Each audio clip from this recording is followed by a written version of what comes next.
Good morning, everybody. Today is March 15th, 2021, and we are going to be taking a look at gold, silver, the S&P 500, and Bitcoin. Going over to gold. Gold on the weekly chart just opened. We are expecting a 1 to 4 candle correction. This is the first candle in the correction. This 9 where it closed last week told me that we have the potential to move all the way up to this yellow line. I don't believe the purple line is in jeopardy at this moment. I think the yellow is our dead cat bounce area. Now, there's not really much else to clean up on the chart. This target was hit on this arrow, but it was hit 2 candles earlier. I don't think I timed this target properly, and that was the issue, but that was because it was done on the daily. So the daily chart was expecting a bounce to the midpoint of this area right here, and then to be basically rejected by the midpoint of the channel and come back down here and either test setup trend another time or break down to the bottom of the channel. The RSI is not diverging at all yet. It is still and has plenty of room to go further down into the oversold position. All right, looking over at silver. Now, silver's having a nice little correction as well. One of the things I was looking for was I was hoping that silver's body of this 3 candle would close right above where this yellow line was, because this is placed at the midpoint of the 2. We didn't get that, unfortunately. However, we still seem to be trading up, so there is still some more upside to come for silver. Today's candle, as long as today's candle closes above the body of this 3 candle, I am expecting another move back towards this 50 period moving average on the daily. Going over to the S&P 500. The S&P 500, I am a raging bull on. We are looking great. This too isn't even a blip on my radar in terms of anything potentially looking like something that could reset the trend. The daily chart, just consolidation at all-time highs. Consolidation at all-time highs is always bullish. The MACD is about to cross right back over and head back into the positive territory, and the RSI is really good in the bullish zone. GME doesn't look like it's doing anything. It's just having another down day. Bitcoin. All right, so Bitcoin topped on a 9 on Sunday. We did hit really close. We almost got to 52,000 or 62,000, my bad. This is 61,945. We got to 61,781. So we were $170 off from my target. Not a big deal. That's within the margin of error. Trading's not perfect, but that's about as close as you get on a time target. So we perfectly got the 9 at the high, and the true high came on this 8. However, this 9 did trade back up into that range, so I'm going to count this 9 as the top. Now I've been looking for a 1 to 4 candle correction on the daily. I was expecting this 1 candle to not be nearly as steep and as big as it was. This move was, I think, 10%. Yeah, it was a 10% move to the downside. I mean, it's fine to have a 10% move to the downside like this, but what's interesting is the channel beautifully has rejected the price and is holding a support. Now, this is great news because this means this 1 to 4 candle correction may just be over after today, depending on where this candle closes. So if this candle's body closes as a green candle in any way, shape, or form, the likelihood for me of seeing, and let's go 5%. So really all we need to see is a close above the 5% mark.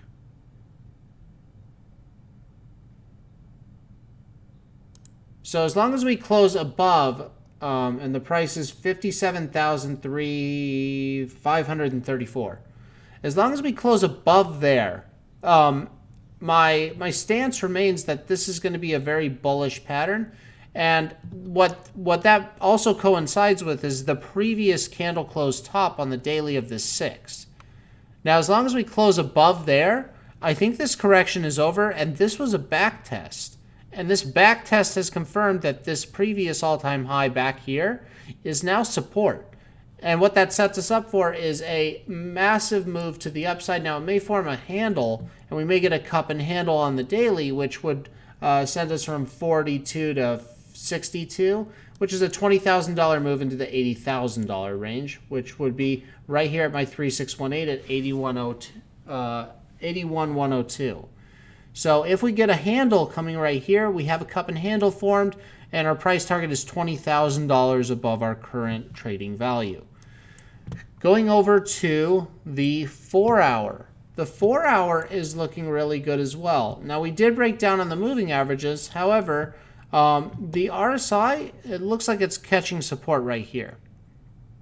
And the MACD is trending down, but it's still positive. The RSI does have more room to go on the downside on the 4-hour, and the price has more room to go on the downside on the 4-hour. The 4-hour for me is telling me that the ultimate bottom could be $51,000. It could be this retest right here of this break, because it doesn't look like we got a proper back test of this area right here after the break. We did, however, back test this high.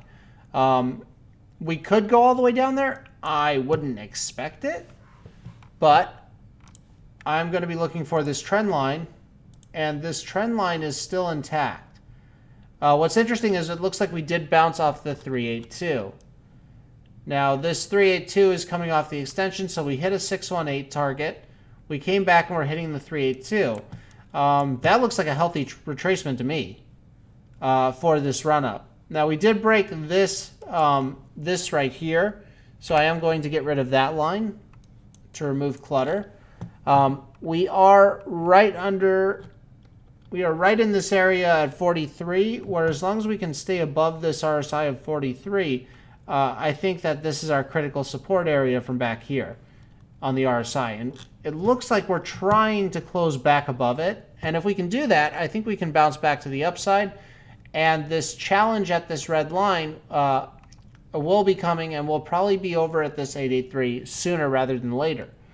Now, $72,000 is the actual target, but this 883 is kind of the area that I start looking at for profit taking, and that's because it's within 5% of the all-time high, and that 5% is really important to make sure that your orders are at least partially getting filled. I mean, I can always go back in if I overshoot or undershoot the target, but that's where my stop losses would be.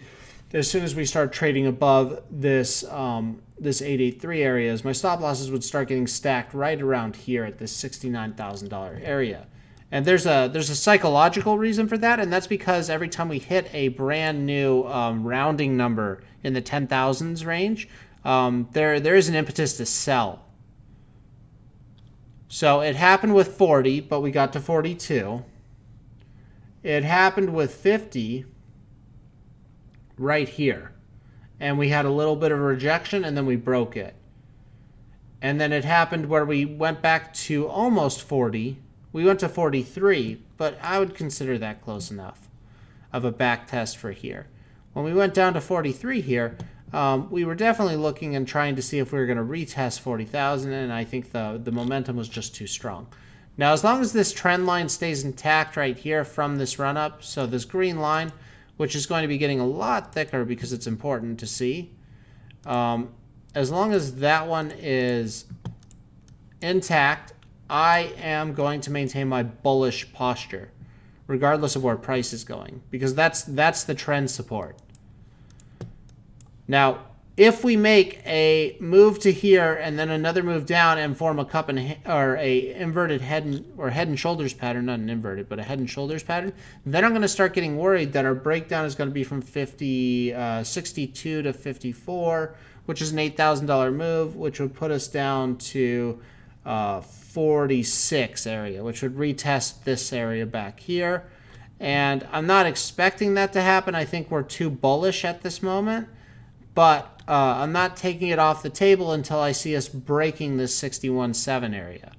As soon as we break this red line up here, then I take that that notion goes out the window, and I think we're ready to start moving up even higher. The minimum confirmation I need to start rejecting that, however, is this yellow line. This yellow line is going to tell me, do we have what it takes to reject the notion that we could go down another $8,000 off the break of this trend. And that's very important to me. That's at 59,275 on my chart. Now, that may get moved down to where this green line is, this green horizontal, at 58,323. And this right here, the break of this line, is what told me to be bearish on the 4-hour. But where we're looking right now, it certainly is looking like the trend is reversing back to the upside and this correction is over. And I think that's everything we have to cover. This is still a 1 to 4 candle correction. As I said, if we look at the daily chart off the 9, I'm not expecting a deeper pullback than potentially all the way into this 30-period moving average. This 30-period moving average could catch the price and act as support. That's as low as I'm willing to go and still maintain my my stance that we are in a proper trend on the daily. However, I would prefer to see this one close above the entire channel, and then the two at least trade and close above the body, the midpoint of the body of the one. And that would tell me that we're probably completely over with this, and we're trying to make this this handle to form this cup and handle structure. That would give me the inkling that that's what's about to occur. Going further, there's not much to be concerned about. The RSI looks like it did break down a little bit on the daily, but I'm not too worried for that yet. Yeah, I'm not that concerned as of this moment. So that's all for now, and I will talk to you tomorrow. Everyone have a wonderful day.